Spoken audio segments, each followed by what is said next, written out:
This has been the fourth time. I just can't take all this crime anymore. Do you know what it is for your business to get robbed 4 times? In 1 year? Trust me, you don't. You see, we businessmen see the world differently. We cherish our businesses. We let them expand and grow before our eyes. But for some street criminal to walk in, steal our merchandise, and then just leave? No, I just can't put up with this anymore. God. It seems that these criminals who just walk into our store and steal our merchandise like it is their job just don't understand how important businesses and their continuity are for our economy, nation, and national development. God. How are businesses supposed to grow if we are constantly being pushed back by all this crime? I have spent days and nights trying to compensate for all of these losses. Not to mention all of these security measures that I have to put in place. Cameras, burglar proof, security guards, and still you telling me nothing working? Like these criminals aren't scared of the police anymore. They aren't scared of being put in jail where they belong. I mean, I just feel to give up. I'm just one man in a society filled with crime and distrust between our citizens. What could I do? I could tell you the only thing I could do. I could wait for them to walk into my store, break the showcase, steal the jewelry, and leave like they own it. I just wish I could go back into a time when everything was simpler, when there wasn't a need for crime, when we were all honest and had a shimmer of integrity within us. God. But I must say, my nephew, who's only 7 years old, he gave me a little hope, you know. He asked me, so why don't you just help the police? Well, I laughed, because I thought he was joking, but apparently he was serious. You know, I think about it for some time. What if I did help the police? What if I buy them some equipment, buy a couple new cars, some helmets, some vests? Maybe it might boost their activity, and maybe it might scare these criminals a little more off the streets. God. And then he asked me, so why you don't just employ these criminals and actually give them a job? This little boy was bright, because he had me thinking, what if I did open up a couple jobs? Nothing too big, nothing too exotic. And what if I open it up to these lower class citizens who can't really afford this education? Maybe then it will give them some incentive, and maybe then they wouldn't need to steal because they're actually making their own money. God. iPhone, I'm going to try these ideas. Maybe then it will help clean up this crime-infested society. But as I said before, I am just one man. I can't do this all by myself. I need help from people like the government and my employees. God.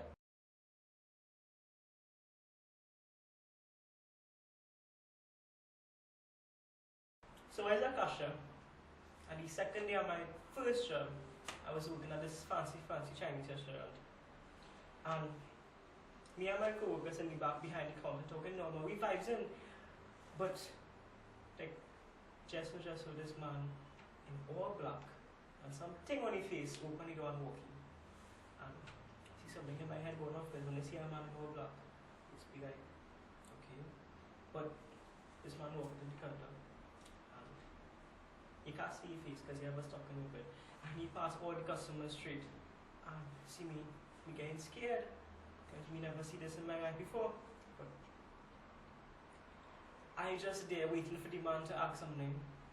But open him out now, and the man pull out a gun. Man, he open him out, the man pull out a gun. He put the gun on my throat. What do you expect me to do? I freeze. Nothing going through my head. I freeze. The thing that people don't realize is how severe those things really are. See the situation? My co-workers still haven't recovered from that. And let me tell you, they're not working. The fear we experience cannot be compared to anything on the face of the earth. And that's so true. You know how discouraging it is to know that that happened to you? You in that business, and that happened to that business? That is just killing you inside. And because of that, nobody wants to apply. And it's true. Because me and my friends, seeing fewer and fewer people, little nobody want to apply to be part of the business. You want to be part of the business? I don't think so. Because I know you don't want to put your life in danger.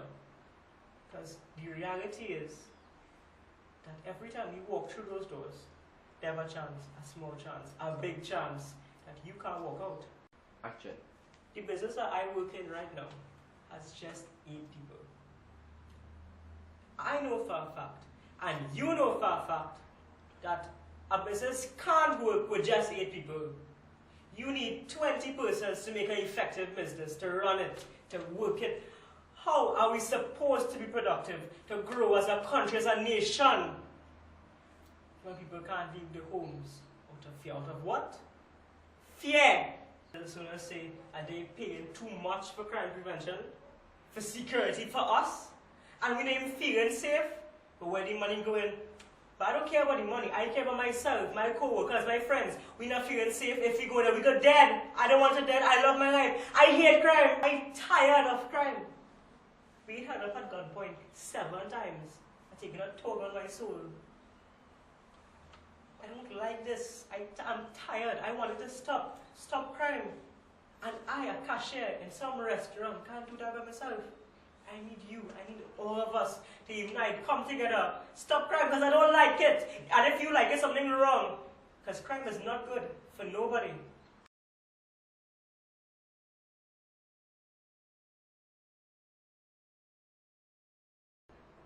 Where do I begin on this topic of crime? There's just so much to address and so little heirs that actually care. Maybe if we change that, just maybe we might have a brighter future. Crime is at an all-time high. There's absolutely no way to deny this. But the question we must really ask ourselves is, how does crime affect our nation?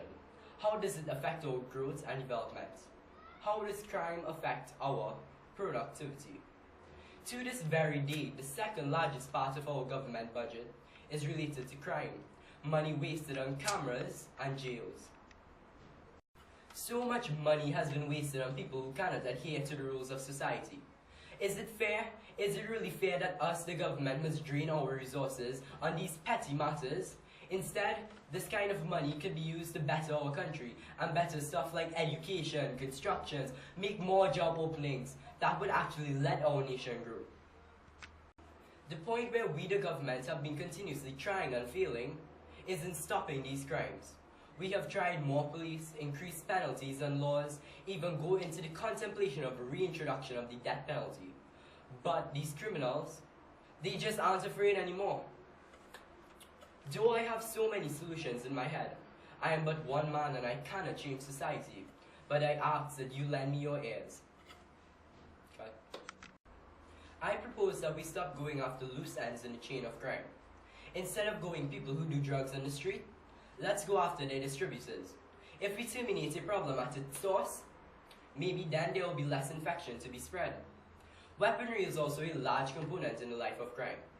Enhance the laws which state that all persons who own weapons must have a license. If not, go after their distributors and terminate them. We need to stop looking at the smaller picture. Let's open our eyes and see the problem as what it really is. All gang violence must be terminated. Don't go after people who are in gangs, go after their leaders. That way we might actually have a... Cut. But I can't do this alone. The government is at its edge in resources. We need help from private sector businesses and non-governmental organizations. Simple things like reporting crimes, donating a car and equipment for our police force can help make a dent in this crime-infested society.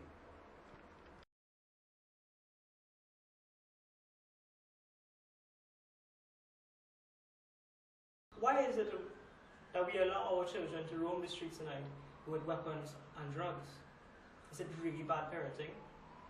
But these same children are then embedded into the lives of crime, be it murder, theft, dealing of drugs, illegal substances. This is what my Rotary Club is trying grievously to stop. We want to dismiss the ideas in teenage minds that crime is the only answer. We have focused on younger generation mainly because this is where crime usually starts. Out of desperation, anger, and many more things, teenagers, they enter this life of crime with no way to exit. And it is really disturbing to see how many really turn to this life of crime.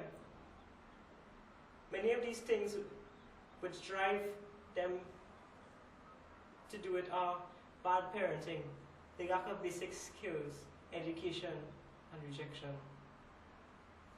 neglect. We believe that if the younger generation is stopped and prevented from becoming criminals and poisoned, then they will have a massive effect on the crime cycle that we will see. This way, there will be less growth of crime in years to come. This is where our members become baffled. We are just one charity organization, and what good can we do? We could do plenty. If we start, we have no idea how many will join in turn. It brings you to introspect all of the possibilities that could really happen. We could change this entire culture of crime and lawlessness one individual at a time, impacting on one household at a time, one community at a time, and ultimately one nation.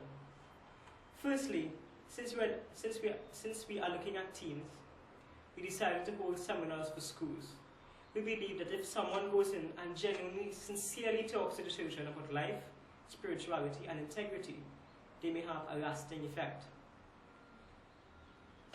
What many do not know is that these simple things our children nowadays lacked. They have not been convincingly taught right from wrong and good from bad.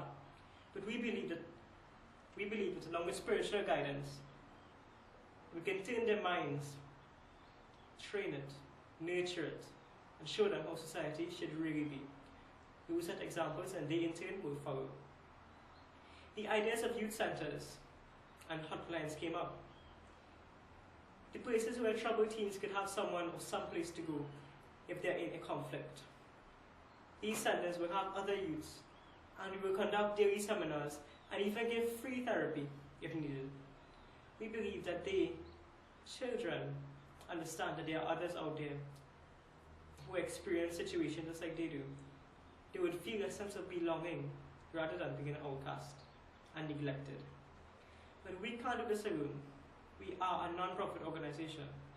The resources we have are only just sufficient. We need to work together with businesses and the government, and together we will rise and help solve the problem where it all starts. The troubled mind of a teenager.